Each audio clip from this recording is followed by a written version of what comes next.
Hello everyone, this is Ashutosh here and I'm back with another interesting quiz. आज हम history से related पढ़ने जा रहे हैं and this is for senior one. दोस्तों बिफोर आई मूव फॉरवर्ड मैं आपसे रिक्वेस्ट करूंगा कि प्लीज वीडियो पॉज करके आप लोग डिस्क्लेमर जरूर पढ़ लीजिए। The first question, the Chauri Chaura incident paved the way for an end to the non-cooperation movement. In which Indian state is Chauri Chaura located? Chauri Chaura की जो घटना थी 1922 में ये हुई थी, नॉन कॉपरेशन मूवमेंट में असहयोग आंदोलन के समय हुई थी और इसका बहुत बड़ा योगदान था असहयोग आंदोलन को समाप्त करने का। चौरी चौरा भारत के किस राज्य में स्थित है?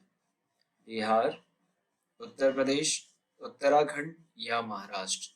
चौरी चौरा बिहार, उत्तर प्रदेश, उत्तराखंड या महाराष्ट्र? और दोस्तों इसका सही आंसर है उत्तर प्रदेश। ये शहीद स्मारक है चौरी चौरा में, उत्तर प्रदेश में, गोरखपुर के पास है चौरी चौरा। गोरखपुर से जब आप देवरिया, एक और छोटा सा टाउन है, वहां की तरफ जब आप मूव करते हैं, शहर है, तो आप चौरी चौरा बीच में एक जगह पड़ती है। The Chauri Chaura incident took place on 4th February 1922। 4th February 1922 को हुआ था गोरखपुर डिस्ट्रिक्ट में और a large number of protesters participating in the non-cooperation movement were fired upon by the police। असहयोग आंदोलन में भाग लेने वाले प्रदर्शनकारियों के एक बड़े समूह पर गोली चलाई गई थी पुलिस द्वारा। जवाबी कार्रवाई में in retaliation the demonstrators attacked and set fire to a police station killing all of its occupants। लगभग 22 पुलिसमैन, जवाबी कार्रवाई में प्रदर्शनकारियों ने एक पुलिस स्टेशन में 22 पुलिसकर्मियों को बंद करके आग लगा दी थी और सभी 22 policeman they were killed. Mahatma Gandhi जो कि नॉन वायलेंस में स्ट्रिक्टली विश्वास रखते हैं, उन्होंने इसी इंसिडेंट के बाद से 12 फरवरी 1922 को नॉन कॉपरेशन मूवमेंट बंद कर दिया था। गांधी जी के डिसीजन के बावजूद 19 लोगों की गिरफ्तारी हुई थी, उनको डेथ सेंटेंस दिया गया था और 14 लोगों को इम्प्रिजनमेंट फॉर लाइफ दिया गया था ब्रिटिश कॉलोनियल अथॉरिटीज के द्वारा। 19 लोगों को डेथ सेंटेंस दिया गया था और 14 लोगों को आजीवन कारावास दिया गया था ब्रिटिश कॉलोनियल अथॉरिटीज के द्वारा।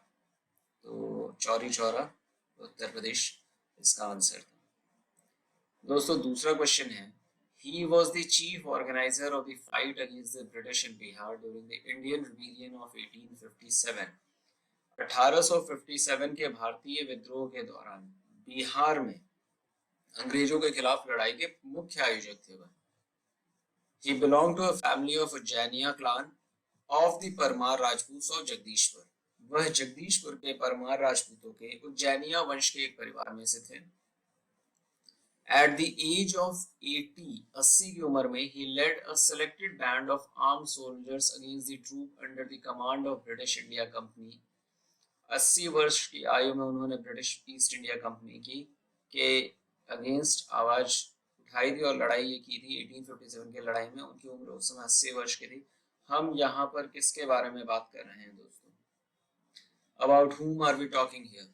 तात्या टोपे, नाना साहेब, कुंवर सिंह, मौलवी लियाकत अली, 80 इयर्स, बिहार की बात हो रही है 1857 के विद्रोह की। तात्या टोपे, नाना साहेब, कुंवर सिंह, मौलवी लियाकत अली और दोस्तों इसका आंसर है कुंवर सिंह। श्री कुंवर सिंह आप ही के to honour his contribution a commemorative stamp was issued on 23 April 1966 में। 23 अप्रैल 1966 को एक स्मारक डाक टिकट जारी किया गया था और government of Bihar established Veer Kunwar Singh university Arrah में 1992 में एक यूनिवर्सिटी भी वीर कुंवर सिंह यूनिवर्सिटी एस्टैब्लिश की गई थी। In 2017 the Veer Kunwar Singh Setu also called as Ara Chhapra Bridge was inaugurated to connect north and south Bihar। 2017 में वीर कुंवर सिंह सेतु, जिसे आरा छपरा ब्रिज के नाम से भी जाना जाता है, का उद्घाटन उत्तर और दक्षिण बिहार को जोड़ने के लिए किया गया था। तो इसका सही आंसर है कुंवर सिंह।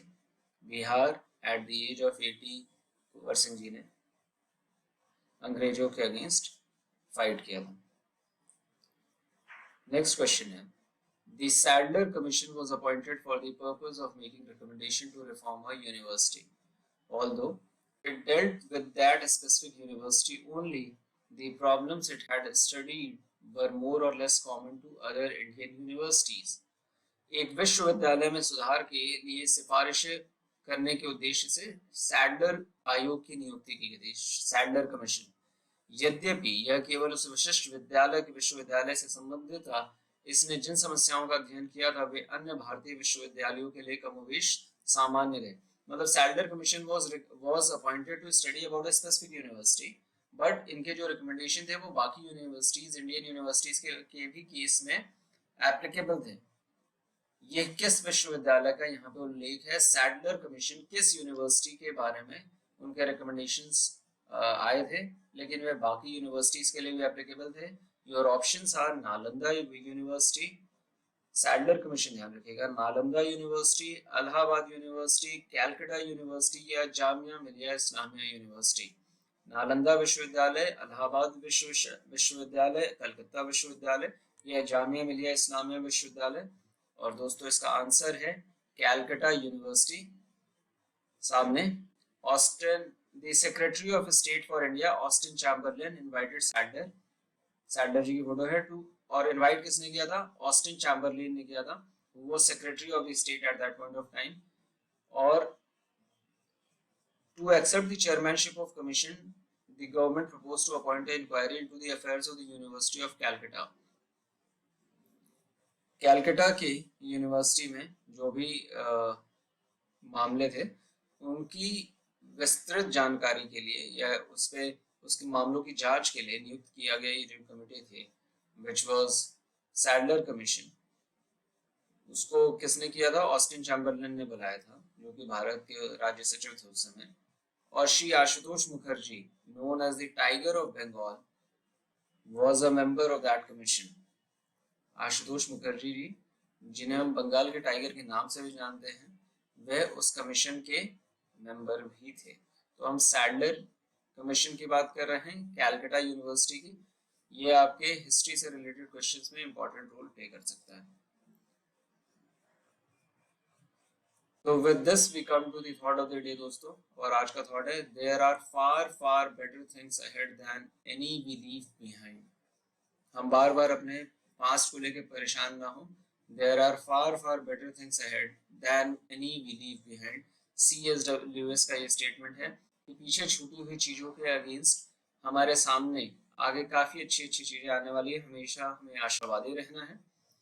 इस सेंटेंस का मैं अर्थ निकालने की कोशिश कर रहा हूँ।